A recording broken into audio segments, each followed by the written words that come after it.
Señores, nos vamos al mundo de la política, nos vamos al mundo de la coalición. En este caso vamos a estar recibiendo a una figura muy importante dentro de Cabildo Abierto, nada menos que la candidata a la vicepresidencia, la doctora Lorena Quintana. ¿Qué tal, doctora? ¿Cómo le va? Muy Bienvenida. bien, muy bien. Un gusto para mí, de verdad, estar acá con ustedes. Gracias. Igualmente de recibirla. Vamos a hablar un poco de su militancia política. Concretamente, vamos a ver por dónde entró la política en su vida. Bueno, la realidad es que de niña mi mamá era pachequista. Pacheco es 123, se escuchaba en mi casa todas las mañanas. Sí. Porque éramos 5 hermanos, pero nos tiraban a todos para el fondo para usar el primer cuarto delante como comité. O sea que vengo desde niña en esa situación tan así que yo no quería saber nada con la política. Le decía a mi madre, no me vayas a nombrar cuando ella hablaba, lo que le pasa a mi hijo ahora, ¿no? Cuando ella hablaba de algún tema político. Y después nunca más, no milité nunca en política, apenas si me enteraba quiénes eran los candidatos. ¿Y a quién votaba? Votaba a la derecha, generalmente votaba al Partido Colorado por mi mamá, en la última voté al Partido Nacional, en la última voté a Cabildo Abierto, en la anterior voté al Partido Nacional, pero no me interesaba, no quería involucrarme. Soy médica, trabajé siempre en la asistencia y sí pasaron algunas cosas en Uruguay que me generaban como... ¿Cuáles? La regulación del mercado del cannabis, sin duda. Yo venía de trabajar con personas con consumo de sustancias en situación de calle, donde el inicio te contaban que el inicio era el cannabis. Yo venía de trabajar acompañando a personas en el Policlínico de Adicciones a un proceso de tratamiento con toda la situación dolorosa y difícil que eso es, ¿no? Acompañando a familias. Te diría que empecé acompañando a los padres que venían a pedirte ayuda por el hijo y terminé con los hijos diciéndote que el padre estaba en la calle, ¿no? O sea, y cuando vos ves que el país decidía regular el mercado de cannabis, para mí era una locura, era todo lo contrario a lo que habíamos logrado con tabaco. Con tabaco me saco el sombrero. En tabaco, cuando vos querés lograr disminuir los consumos en el país, tenés dos elementos. Uno, la percepción del riesgo. Si los uruguayos entendemos que es riesgoso, eso va a ayudar a disminuir los consumos. Y el otro es la tolerancia social frente al consumo de esa sustancia. Ahora vamos a entrar en esos temas, pero me intriga saber quién la descubre en Cabildo. Bueno, ¿Y dónde? Empiezo a trabajar en el programa de adolescencia. Yo ya estaba en el Ministerio de Salud Pública en la administración anterior. No ingresé en esta administración. Yo tengo un cargo público de concurso y también privado de concurso. Y empiezo a trabajar en salud de adolescencia, en especial en suicidio, en prevención del suicidio adolescente, en fortalecimiento de la familia como método de prevención del suicidio. Bueno, analizando las historias clínicas de los chiquilines que se quitaban la vida en Uruguay para ver por dónde ir para prevenir. Son muchos más de los que la gente cree, ¿verdad? Cuando uno mira los datos de intentos de autoeliminación, o sea, de las personas que intentan quitarse la vida en Uruguay, en números absolutos el pico más alto es de 15 a 19 años. Son nuestros gurises de 15 a 19 años. Es terrible. O sea, ¿qué pasó? Que no quieren vivir más. ¿Y qué pasó? Y si vos te pones a mirar las cifras 10 y 15 años atrás, las muertes en gurises, adolescentes y jóvenes eran accidente de tránsito, igual que el niño. Accidente de tránsito eran la mayoría, hoy suicidio y homicidio. Homicidio Montevideo y zona metropolitana, pero suicidio en todo el país, o sea, y en todas las clases sociales. O sea, cuando vos mirabas las historias había de mutualistas, de ACE y de privados. ¿Y también en esas edades? De 15 a 19. ¿Sigue siendo el suicidio 14 a 19? El suicidio. ¿Y qué pasó? Preguntaba Jorge. Las historias nos mostraban que el 50% de los que se habían quitado la vida habían tenido anteriormente un diagnóstico de ansiedad y depresión, ¿no? Elementos que en la adolescencia, con todo el tema de la autoimagen, la autoestima, la inferioridad, los adolescentes de hoy viven algo que los que somos de menudo para atrás no lo vivimos, y es que se comparan con las que son todas lindas, hermosas y flacas y felices en las redes sociales, ¿no? Nosotros nos comparábamos con los compañeros de clase. No, hay todo un tema hoy con la inferioridad, con mirarme al espejo y verme fea y no quiero salir. Qué interesante, ¿eh? Es un tema, bueno, a mí me atrapó ese tema, tanto que, bueno, trajimos a Uruguay el programa Familias Fuertes, que buscaba brindar herramientas a los padres y también a los gurises para prevenir los problemas de la segunda etapa de la adolescencia, que era intento de autoeliminación, consumo de sustancias, violencia y deserción educativa. Bien. Doctora, ¿sabe que acá el doctor Manini adelantó? General. Sí, Fue en el bueno, le agreguemos un título que después se arma lío. El general Manini, senador, adelantó acá, no dio su nombre, doctora, pero de que iba a ser una mujer, que él tenía su candidata. Igual no fue unánime ni fue fácil la la disyuntiva. Había quienes tenían otros candidatos, por ejemplo, con el retiro de Radaeli. ¿Cómo fue ese proceso? Hubo más de una candidata. ¿Quedaron divisiones a partir de eso? Yo era nueva, relativamente nueva, ¿no? Yo empiezo hace 2 años, empiezo por la Comisión de Salud de Cabildo Abierto, a integrar la Comisión de Salud y a proponer cosas desde la Comisión de Salud. Se me ocurre 6 meses antes de las internas decir me voy a animar a hacer una agrupación nacional, es una cosa de la nada, con un grupo de amigos que decían dale, animate, ¿no? Lo que pasa generalmente. Y bueno, y me terminó uniendo con la columna de Domenech y llega a tener la mayoría de los votos del partido.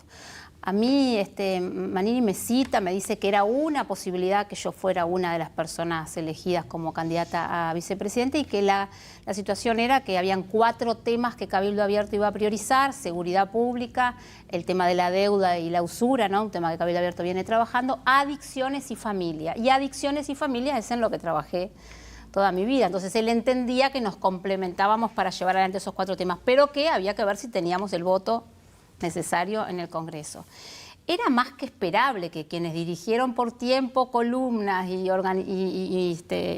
referentes nacionales y que están en Cabildo Abierto desde antes, los diputados que estuvieron militando desde el 2019 más, que quieran que sea alguien de su propia agrupación el referente que va a ir a la vicepresidencia, porque te da esto, ¿no? Te da la posibilidad que la gente te escuche, te vea. Entonces era más que esperable que pero el factor desequilibrante fue Manini, supongo.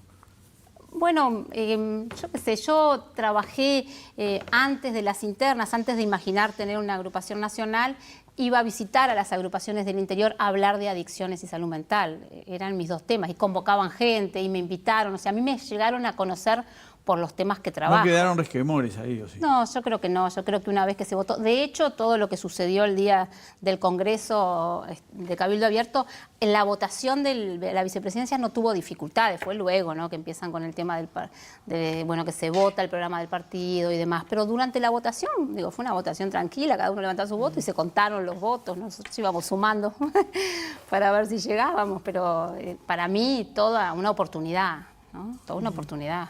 Doctora, vayamos a estos temas que usted dice que trabaja y que están en sus agendas.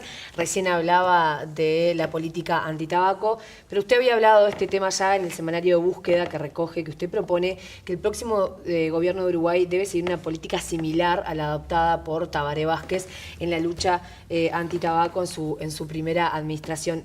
¿Puede explicar un poco esta idea y cómo cómo poner una analogía con las drogas?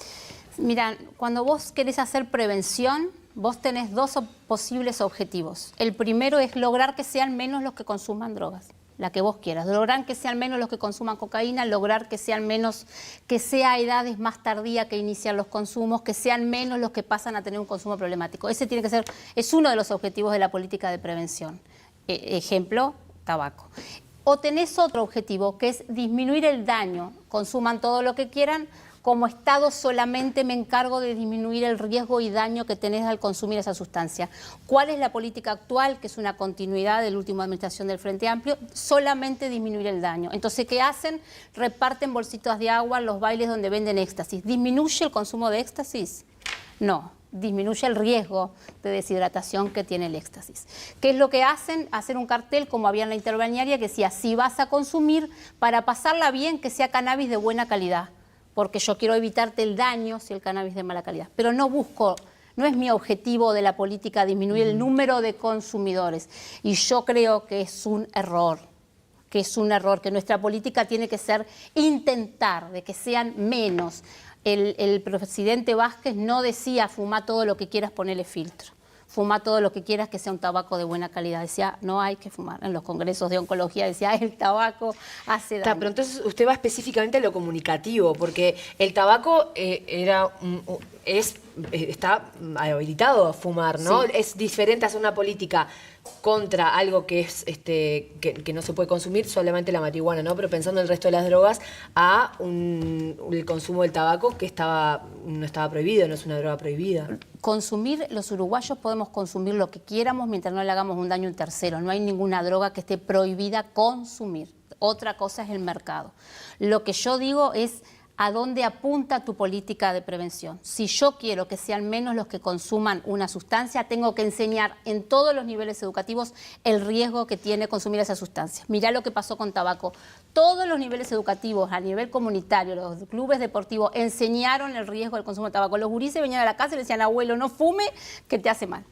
¿Por qué? Porque sabemos que si aumentamos la percepción del riesgo vamos a lograr disminuir el consumo. Hubo una caída. Hubo una enorme caída, fuimos reconocidos mundialmente. Pero no solo eso, nuestros hijos no vieron reclames de televisión y películas donde todo el éxito, la felicidad y el más lindo terminaba fumando un cigarro. No lo vieron, nuestros hijos no vieron ir al médico y que tuviera el cenicero al lado. Entonces usted apunta específicamente a lo comunicativo. Hay que hacer campaña de comunicación, hay que hacer educación y hay que hacer normas y leyes relacionadas al consumo. ¿Cómo nosotros aguantamos que nos dijeran que no podíamos fumar en un lugar cerrado? Porque primero se enseñó de que si yo fumaba en un lugar cerrado te hacía daño a vos. Una vez que lo entendimos, vos me venías a decir a mí, no fumes acá que me haces daño. Entonces luego se puso la normativa de no fumar en el lugar cerrado.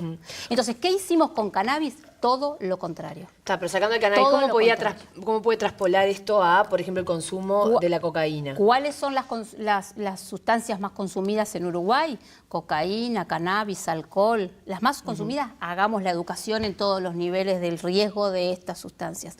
Limitemos la propaganda de estas sustancias. Nuestros hijos no vieron que el éxito era fumar, no vieron que hacerte hombre. Pero no hay propaganda de la marihuana ni de la cocaína. ¿Qué pasaron en el noticiero? La cara feliz de la gente haciendo la cola para entrar a la farmacia. ¿Y sabes qué? Nuestros hijos hoy no miran la televisión y los reclames. Pero eso fue un informativo. Miran los youtubers. Eso es información, no es publicidad. Sí, de las previas. Pero, mira los youtubers. Quiero ordenar un poquito. Hay una propaganda que es la que miran nuestros hijos, que son los youtubers que te enseñan cómo preparar, cómo fumar, cómo plantar. Privados. No deja de estar al alcance de la vista de todos nuestros gurises. Normativamente, ¿qué se podría hacer? Porque el cannabis hoy día no se puede, al igual que el tabaco, no se puede fumar en lugares cerrados. Se expende con un envase que pone los daños que causa. ¿Qué otra normativa se podría agregar para disuadir aún más de la gente que no fume? La primera, educar del riesgo. Y mira lo que nos pasa en Uruguay. Primero que nada, muy poca gente sabe que el cannabis puede causar cáncer de testículo, esterilidad en el hombre, infecciones respiratorias por hongos, psicosis, iniciar patología psiquiátrica, que no te permite aprender, que no te permite estudiar, y si tenés un chiquilín con un nivel intelectual alto, lo disminuye. Pero si eso es tenés comunicación, un lo que se llama con un nivel intelectual bajo, lo eliminás. Y el síndrome amotivacional, dos graves problemas en la adolescencia, la motivación y la capacidad de aprender. El único capital que tienen muchos de nuestros adolescentes es estudiar, la única posibilidad que tienen de cambiar donde nacieron. Doctora, es interesantísimo este debate y está bueno lo que usted propone, y vuelvo a puntualizar el tema de la analogía, y habla de prácticas puntuales, ¿no? Sacando lo comunicativo, ¿a dónde apuntaría? Usted habla, por ejemplo, de los youtubers, ¿no? Supongamos que un youtuber también hoy puede mostrarse fumando un cigarrillo. Eso no está prohibido. Mirá, ¿prohibiría a cualquier youtuber que pueda mostrar armándose, por ejemplo, un cigarro de marihuana? En Montevideo, paseando con la hojita de marihuana, diciendo que hay un hermoso congreso pro cannabis. Eso lo prohibiría, por supuesto, como con tabaco. Lo que pasa es que vos, para poder llegar a hacer la prohibición, primero tenés que hacer educación. Porque si no haces educación, es lo mismo que pasó con tabaco. Nosotros entendimos que era importante no fumar en un lugar cerrado, porque primero nos educaron del riesgo que había fumar pasivamente. Entonces lo mismo es con cannabis. Con cannabis no se hizo educación. ¿Y sabés qué es lo peor que nos pasa con cannabis? Que los estudios que hay del riesgo del consumo son hechos con dosis de THC de 3, del 4%, y hoy tenemos 20%. Sí, igual están en estudios. Ni siquiera sabemos el riesgo que están enfrentando y lo vendemos en farmacia. Está bien, y disculpe que sea reiterativa, la pasta de diente tiene que pasar por una cantidad de controles y estamos vendiendo Usted sigue cannabis. Puntualizando en el tema de la comunicación y la educación, que entiendo el punto. A lo que voy es cómo el día de mañana, si Cabildo Abierto está a cargo de esta política, además de la educación, además de lo comunicativo, ¿cómo va a profundizar esta transformación que usted dice? Mira, nosotros sabemos que cuando no hay una causa única para algo, por ejemplo las adicciones o los problemas de salud mental, tenés factores de riesgo y factores de protección. Vos tenés que potenciar los factores de protección y disminuir los de riesgo. El primer factor de protección hasta los 14 años es la familia. Cuando hay un estudio en Montevideo, consumo de cannabis, 17 años, que dice que si hay una familia atrás, que sabe dónde está el hijo, quiénes son los amigos, ¿no? Y tiene una comunicación con su hijo, el consumo de cannabis es 6 veces menor. Entonces, uno de los puntos es fortalecer la familia, brindarle herramientas a los padres para que tengan una buena comunicación con sus hijos, que sea capaz de demostrarle amor, de ponerle límite, de tener una buena comunicación.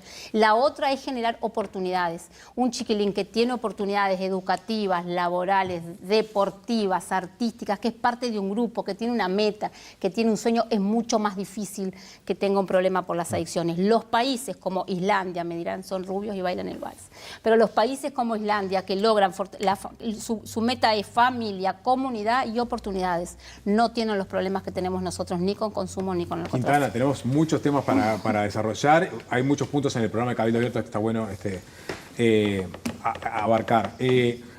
Proponen, por ejemplo, el salario maternal para la mujer que al tener su tercer hijo prefiere renunciar a su trabajo y quedarse en el hogar para su mejor crianza. Es parte de un paquete pronatalidad que propone Cabildo Abierto en estas elecciones.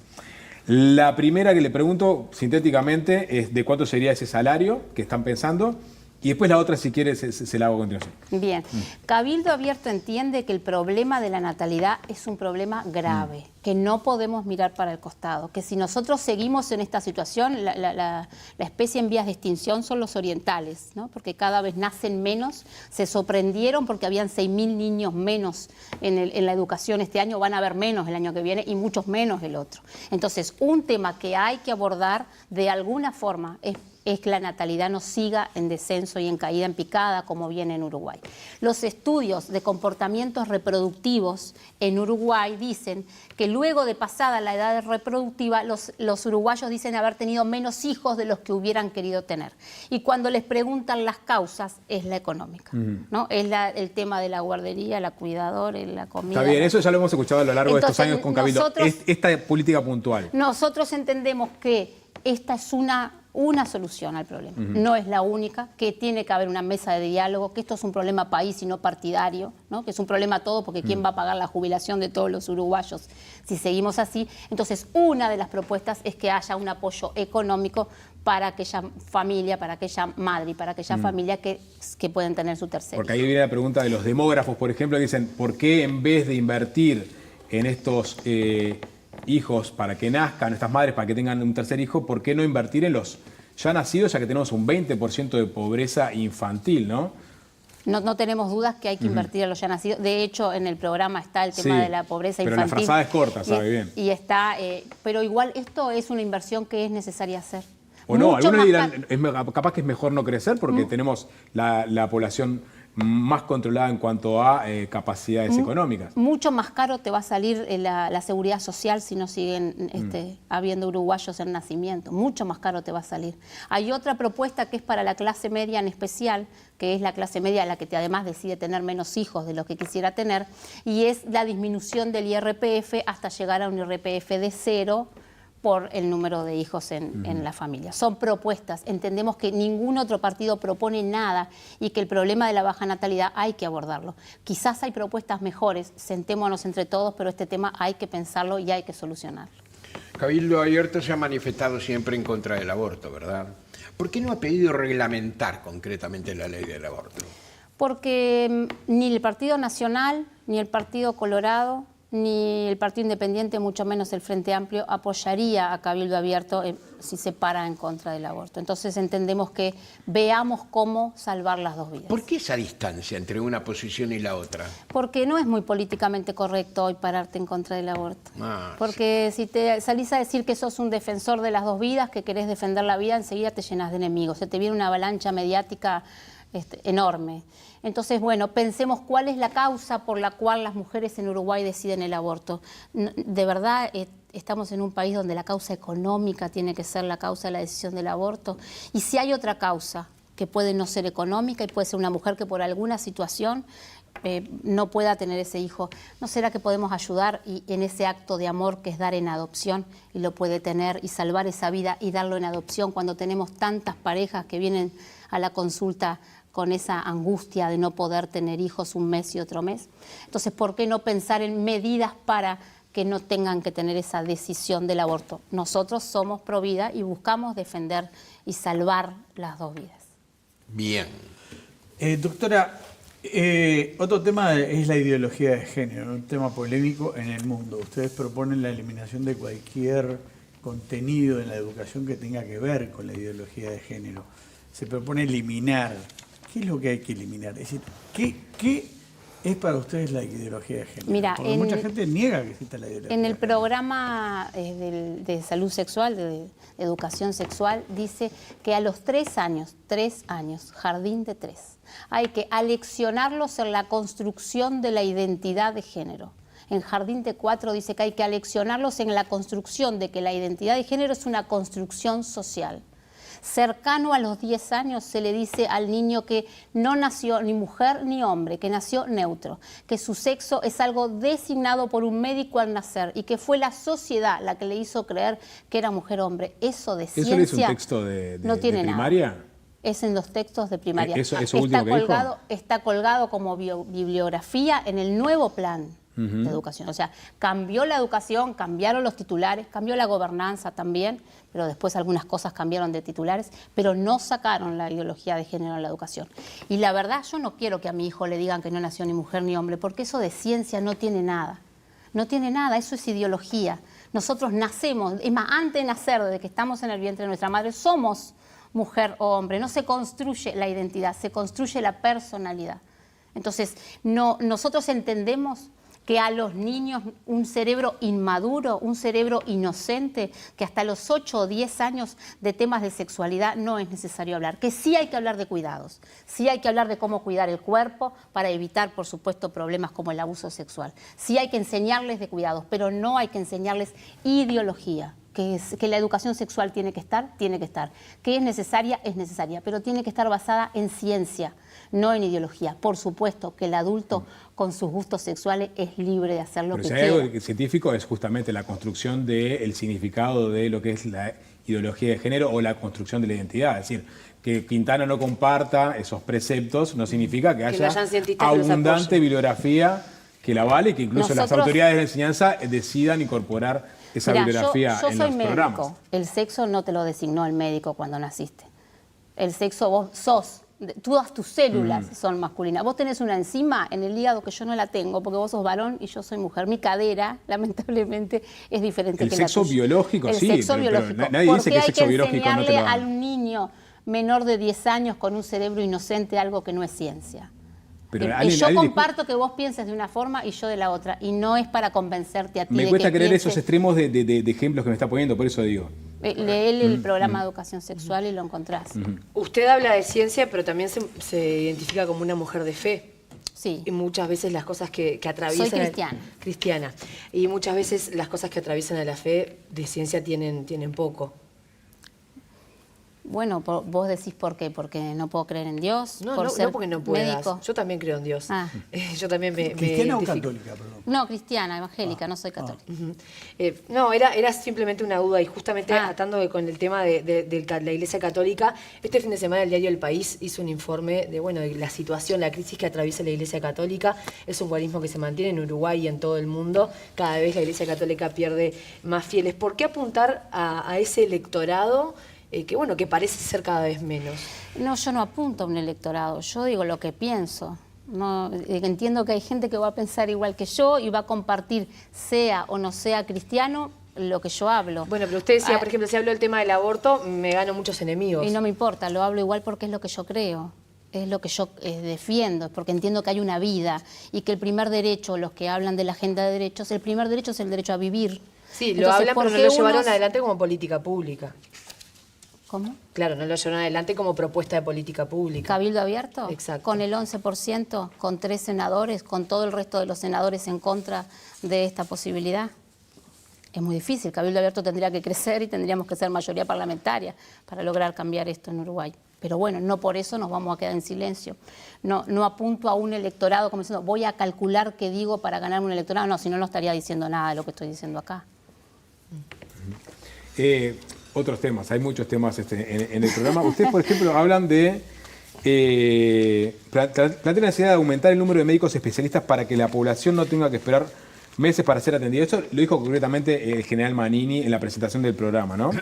En eso la llave la tiene la Universidad de la República. Está hablando claramente de las eventuales trabas que ponen las cátedras de diferentes especialidades para que se reciban especialistas. ¿Qué proponen concretamente para terminar con eso? Contarte que fui adjunta a la dirección del Hospital Maciel y cuando empezamos a analizar los datos de espera, vos podías ver que la gente del norte de Río Negro que tenía que venir hasta el Maciel por algunas especialidades, no sé si nombrarlos o no, pero por ejemplo urólogo, tenía unos 5 o 6 meses de espera entre que se anotaba y le tocaba la hora. Cuando venía, imagínate que capaz que con una sospecha de un tumor de riñón, podría ser algo más banal, pero le pedía la ecografía y tenía que volver a sacar la fecha desde Rivera, con lo cual estabas un año más o menos para hacer un diagnóstico. Eso no nos puede pasar en un país de 3 millones. ¿Y eso por qué pasa? Porque al norte de Río Negro no hay casi urólogos. Entonces no había la posibilidad de tener un acceso.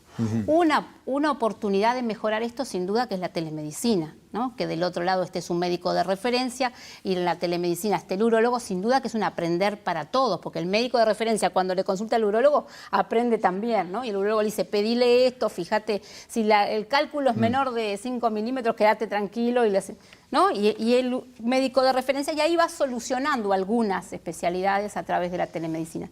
Quizás hay otras que no.